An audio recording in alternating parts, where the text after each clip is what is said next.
날마다 쓰는 나의 신앙일기 TV 데일리큐티 나무의 향기입니다. 오늘은 사사기 14장 15절에서 20절을 묵상하겠습니다. 일곱째 날에 이르러 그들이 삼손의 아내에게 이르되 너는 내 남편을 꾀어 그 수수께끼를 우리에게 알려달라 하라.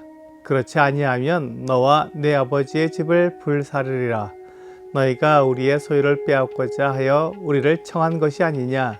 그렇지 아니하냐 하니 삼손의 아내가 그의 앞에서 울며 이르되 당신이 나를 미워할 뿐이요 사랑하지 아니하는도다. 우리 민족에게 수수께끼를 말하고 그 뜻을 내게 알려주지 아니하도다 하는지라.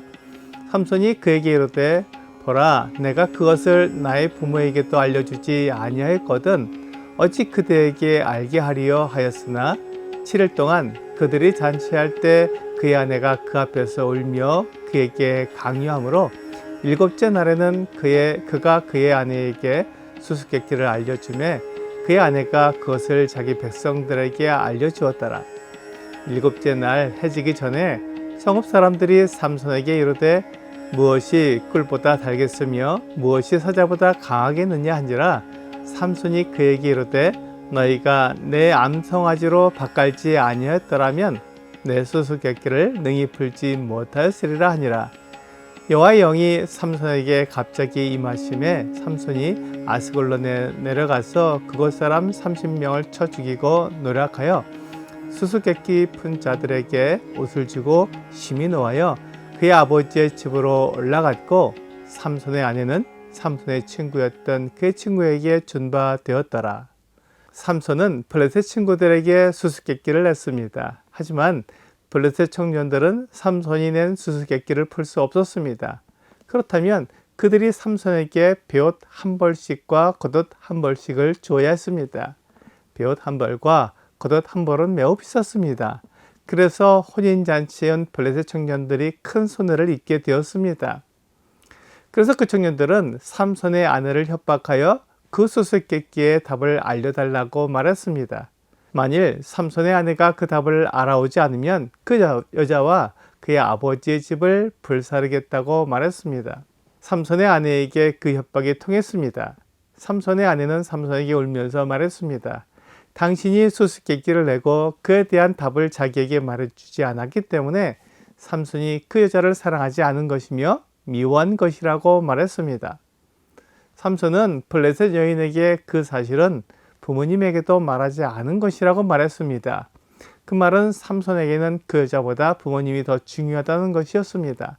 물론 삼손에게 그 여자가 사랑스럽지 않은 것은 아니지만 부모님이 그를 낳아주시고 양육해 주셨기 때문에 부모님이 중요하다고 말한 것입니다. 그런데 그런 그가 부모님에게도 말하지 않은 것이 있다는 것입니다. 그것이 바로 이 수수께끼의 답이었습니다.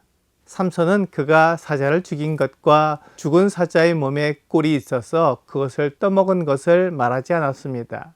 그것은 나실인에게 치명적인 일이었으며 하나님께 나와서 제사를 드리고 정결케 하는 예식을 통해 그 일들을 용서받고 깨끗하게 되어야 했습니다. 그런데 지금 삼손의 아내가 블레셋 청년들의 위협 때문에 삼손에게 와서 그 수수께끼의 답을 알려달라고 말하는 것입니다. 삼손은 그 답을 알려줄 수 없다고 말했지만 그의 아내가 울면서 구하는 그것을 알려주지 않을 수 없었습니다. 삼손의 아내는 삼손에게 그 수수께끼의 답을 알아내자 곧바로 블레셋 청년들에게 그것을 알려주었습니다. 삼손의 아내는 삼손의 편이 아니라 그의 민족 블레셋 사람들의 편이었습니다. 삼손의 아내는 그가 블레셋 청년들에게 수수께끼의 답을 알려주면 삼손이 큰 손해를 본다는 것을 알면서도 블레셋 청년들에게 그 답을 알려준 것입니다. 이것을 통해 삼손이나 블레셋 여자나 서로를 사랑하기보다 욕심대로 눈에 보이는 것을 얻으려고 했다는 것을 알 수 있습니다. 이제 삼손이 낸 수수께끼의 답을 알게 된 블레셋 청년들은 마지막 날 해가 지기 전에 삼손을 찾아가 그 수수께끼의 답을 말해 주었습니다. 무엇이 꿀보다 달겠으며 무엇이 사자보다 강하겠느냐고 말한 것입니다. 삼손이 낸 수수께끼의 답은 삼손과 삼손의 아내밖에 알 수 없었는데 블레셋 청년들이 말하는 것을 통해 삼손은 자기 아내에게서 그 답을 받았다는 것을 알 수 있었습니다. 이제 삼손은 그 블레셋 청년들에게 대가를 치러야 했습니다. 그렇게 삼손이 화가 났을 때 하나님의 영이 삼손에게 임하셨습니다. 하나님께서 삼손을 통해 블레셋 사람들을 치시려고 한 것입니다. 삼손은 여러 가지 실수를 했습니다. 첫째, 블레셋 여자와 결혼한 것입니다. 둘째, 블레셋 청년들에게 수수께끼를 낸 것입니다. 셋째, 그 수수께끼의 답을 자기 아내에게 말해준 것입니다. 삼손이 이러한 실수를 했지만 하나님께서는 삼손을 통해 블레셋 사람들을 징계하셨습니다. 삼손은 블레셋 사람들과 좋은 관계를 가지려고 했지만 하나님은 삼손이 블레셋 사람들을 괴롭히게 하셨습니다. 그래서 하나님은 삼손을 나시린으로 부르셨고 삼손에게 힘을 주신 것입니다. 하나님의 부르심을 받은 삼손이 자기 욕심을 따라 행동하지 않고 하나님의 뜻을 따라 행동했다면 하나님께서 효과적으로 삼손을 사용하셨을 것입니다. 하지만 삼손은 자기 욕심을 따라 행동했고 하나님의 뜻과 상관없이 잘못된 행동을 했습니다. 하지만 하나님은 삼손을 통해 블레셋 사람들을 괴롭히려는 뜻을 가지고 계셨기 때문에 삼손이 블레셋 사람들을 괴롭히도록 인도하셨습니다.